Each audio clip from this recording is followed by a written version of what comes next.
Jason గారు ఎంతో భారంగా ప్రార్థన చేసి ఆ పిల్లల పేర్లు కూడా ఒక పేపర్లో రాసుకొని, నా వ్యక్తిగత ప్రార్థనలో కూడా మీ పిల్లల కోసం ప్రార్థన చేస్తానని చెప్పి బయలుదేరేసి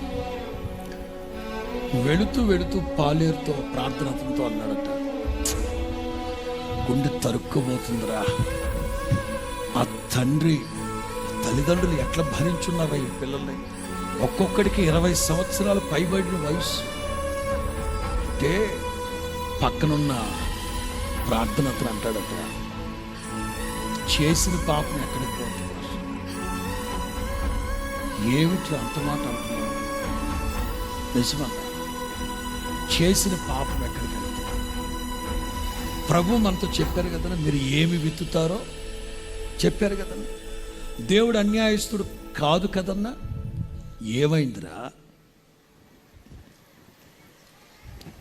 ఆడికి 2 గేదెలు ఉన్నాయి, విధవరాలకు ఒకే గేదె ఉంది, వాళ్ళకు ఒక 3 గేదెలు ఉన్నాయి, నాకు ఒక 2 దున్నపోతులు ఉన్నాయి.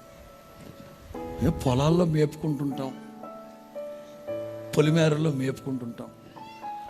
ఒకవేళ మాకు తెలియకుండా మా గేదెలు కానీ ఆవులు కానీ వాళ్ళ పొలాల వైపు వెళితే, పొలాలు పాడు చేయక్కర్లేదు, ఆ పొలాల వైపు వెళితే చాలట, తీసుకొచ్చి గొడ్ల సావిట్లో కట్టేసి ఆ గేదెలకి అరికాలంలో ఇంతంత పెద్ద మేకులు కొట్టేస్తాడంట.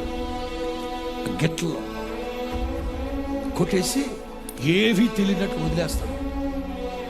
ఇక ఆ గేదెలు గిట్లలో మేకుంటే ఎట్లాగా వెళ్తుంది పెద్ద మేకు, రక్తం చీము రక్తం కారి కాళ్ళు కుళ్ళిపోయి ఈడ్చుకొని చచ్చిపోతాయి. అసలు ఏమైందో ఎవ్వరికి తెలియదు.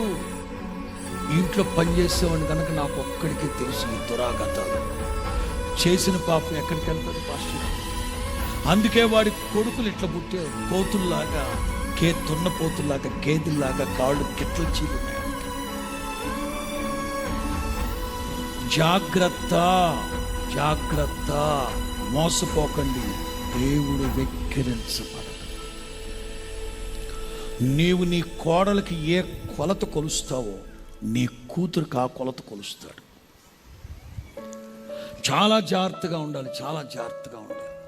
వాళ్ళ అమాయకులను, తెలివి లేని వాళ్ళను, చాతిగాళ్ళు వాళ్ళను వివక్ష కనుక చూపితే, అంటే అత్త కోడల సంగతి కాదు, మన దైనందిన జీవితంలో ఏ విషయమైనా సరే శరీరానుసారంగా విత్తారా, నీలో అసూయ ఉంది, అసూయతో ఎదటి వాళ్ళ మీద ఏదైనా చేశారా, తిరిగి వస్తుంది.